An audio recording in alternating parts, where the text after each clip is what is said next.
All right, so if I can just bring the camera down, we just did a linear skate. In other words, skating a straight line using the adduction and abduction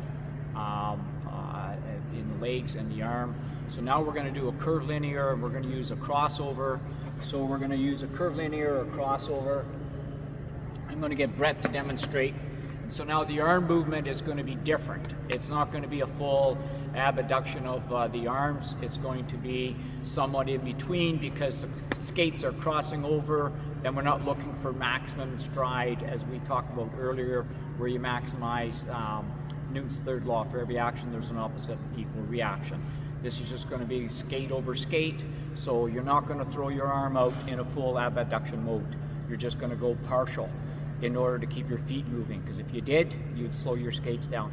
And I think this is where the confusion starts to step in with the what arm movement are you using in what skate pattern. So for me, there's linear skate patterns and crossover skate patterns are the two main skate patterns in hockey. So we'll get Brett to demonstrate the crossover on the circle over here. Brett, can you demonstrate?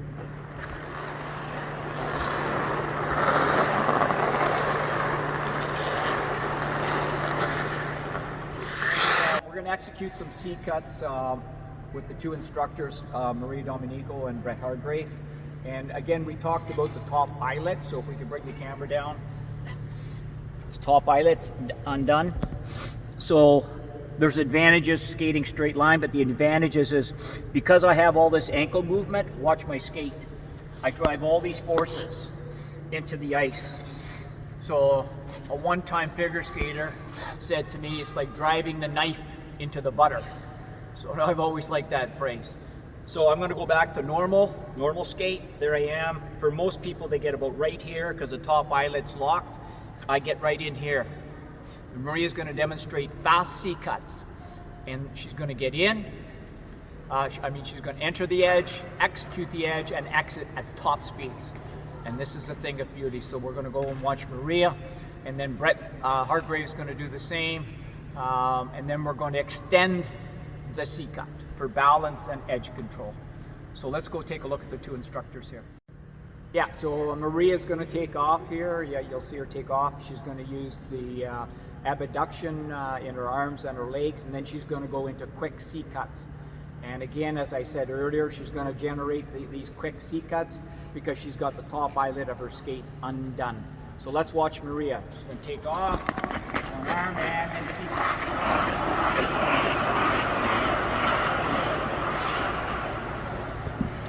Okay, now we're going to watch Brett. He's just going to slow it down, just so that we can really identify the deep knee, the head up, and the C cut. So Brett, we're looking at about medium speed, if you don't mind. C cut, deep knee, deep knee, deep knee, deep knee, head up, deep knee. Awesome. So Maria, I'm going to ask you to go and hang on to your C cuts as far as you can. So watch this. This is beautiful. Hang on, hang on, hang on to the C cut, deep knee, head up.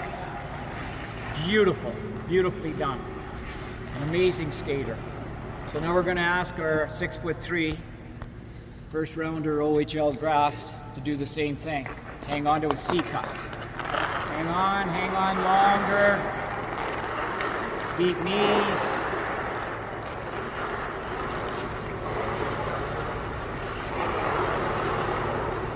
Well done. Well done.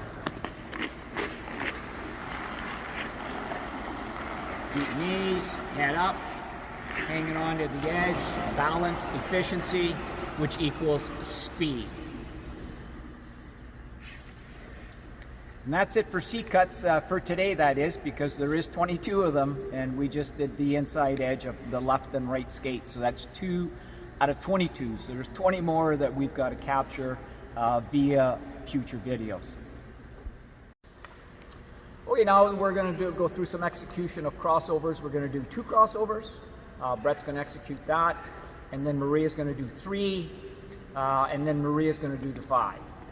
Wait till you see the 5. You're going to see foot speed galore. So Brett, if you want to start your wheels. And here we go. 2 crosses. 1, 2. 1, 2. 1, 2. 1, 2. We train this regularly at my camps. We do this all the time. We just don't do this once a week or once every month. So now we're going to watch Maria do 3. Watch the quickness in her feet. 3 crossovers. 1, 2, 3. 1, 2, 3. 1, 2, 3.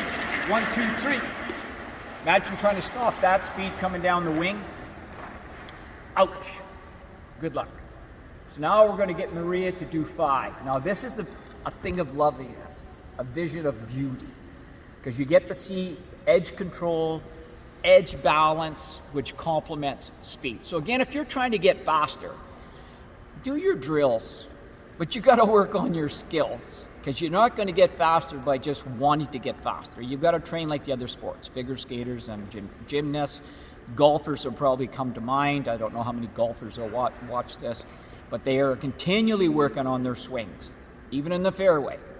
So once you burn something into your brain, and that's the beauty, I explained it in my book about de-chunking and chunking and executions and repetitiveness. So we're going to see something beautiful here. So Maria, can you, when you're ready, start your 5? Here we go with 5 crossovers. 1, 2, 3, 4, 5. 1, 2, 3, 4, 5. Speed. Crossover speed. Beautiful. So again, we executed the two crossovers, 3 crossovers, and 5. I would recommend that you start with the 2 and you try to graduate to the 5. And the more you work on these crossovers, trust me, you're going to be faster in the game of hockey, but you just cannot go a week or 2 weeks not training your crossovers.